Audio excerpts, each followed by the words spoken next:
என்ன சார் பேசுவீங்க கோவம் வந்தா டப்புன்னு? சிவாஜி சார் கூட சாரை பற்றி ரஜினி சாரை கேட்டதான் நான் கேள்விப்பட்டேன். ரஜினி சார்கிட்ட போயிட்டு டே ரஜினி இவன் டைரக்டராக பொறுக்கியாடு இது வந்து எனக்கு கெட்ட வார்த்தை மாதிரி தெரியாது. ஏன்னா நான் அந்த மாதிரி ஏரியாவில் ஸ்டைலாக இருக்கு சார் அது. அப்படியா? நான் அந்த மாதிரி திட்டலன்னா 2 நாள் அந்த மாதிரி இருந்தேன்னு வச்சுக்கோங்க, யூனிட்டில் எல்லாரும் வந்து சார் உடம்பு சரியில்லையான்னு கேட்பாங்க. ஏன்னா ஏன் திட்டவே இல்லையே சார் யாருமே அப்படின்னு. ஆர்டிஸ்ட்டுக்கு வச்சுக்காம இவர் ஏதாவது தப்பாக லேட்டாக வந்தாருன்னு வச்சுக்கோங்க, வேற யாராவது பிடிச்சி அசினு ஏய் எப்போ வர்ற, ஏய் சம்பளம் கொடுக்கலையா அவனுக்கு, பேட்டா வாங்குறீங்கல்ல டெய்லி அப்படின்னு ராசியில தெரிஞ்சுக்கணும். நமக்கு தான் வித் டோசன் ஒழுங்கா போய் சீக்கிரம் ரெடி ஆகிட்டு. சிவாஜி சார் கூட சாரை பற்றி ரஜினி சாரை கேட்டதான் நான் கேள்விப்பட்டேன்.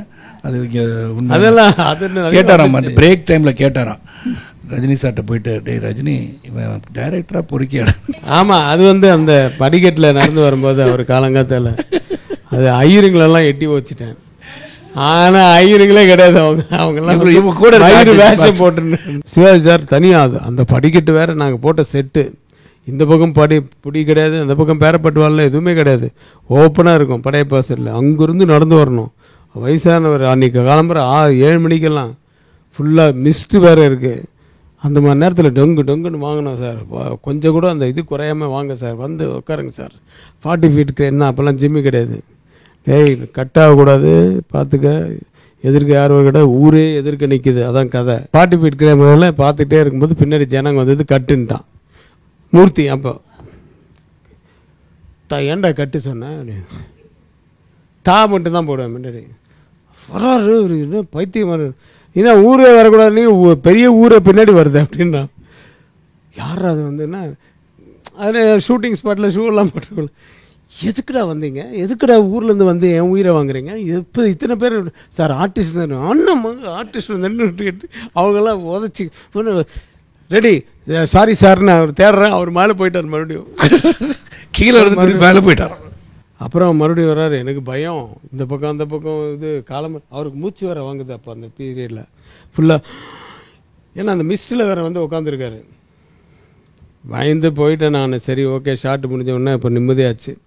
அதுக்கப்புறம் கேட்டிருக்காரு ரஜினி சார்கிட்ட, என்னடா இவன் பொறுக்கி மாதிரி பிஹேவ் பண்ணுறான், இவன் பெரிய டைரக்டர்னே அப்படின்னு சொல்லியிருக்காரு. அவர் வந்து இல்லை சார், அது அந்த சுச்சுவேஷனு உங்களுக்கு எதுவும், அது கரெக்டு தான், அதுக்காக போய் ஐயருங்களெல்லாம் ஷூ காலெல்லாம் இட்டு வச்சுக்கிறது. அவன் ஐயருங்கள்லாம் இல்லை சார், அவங்க கம்பெனி ஆர்டிஸ்ட்னு அப்புறமா சொல்லியிருக்காங்க. அவர் எண்டில் கிளைமேக்ஸ் கிட்ட வந்து ஒரு சீன் இங்கே சென்ட்ரல் இதில் எடுக்கும்போது கையெழுத்து போடணும், வந்து கையெழுத்து போடுறேன்னு இங்கே வாகினி செட்டில் எடுக்கும்போது நான் கையெழுத்து போடணும்.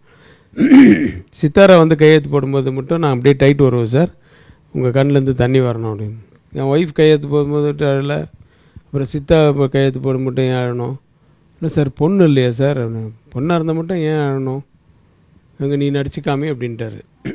சார் என்ன உங்ககிட்ட போய் நான் நடிச்சேன், நான் அடிக்கிறத நீ தான் எல்லாருக்கும் நடிச்சு சொல்லி கொடுக்குறியாது, நடிச்சு காமி அப்படின்னு போய் சைடில் நின்ட்டாரு. சரி நான் அங்கே கேமரா ரெடியா மியூசிக், அது மாதிரி ரஜினி சார் வந்து கையெழுத்து போட்டார், லக்ஷ்மி வந்து கையெழுத்து போட்டாங்க. அப்புறம் அந்த பொண்ணு வந்து பண்ணும்போது அப்படி தலையை தரவுன என் கண்ணிலேருந்து தண்ணி வந்துச்சு. அப்புறம் வந்தார், கூப்பிட்டாரு, டைரக்டா அப்படின்னு தான் கூப்பிட்டாரு. யாரை நினச்சிக்கிட்டேன் அப்படின்னு, என் பொண்ணை நினச்சிக்கிட்டேன் சார்.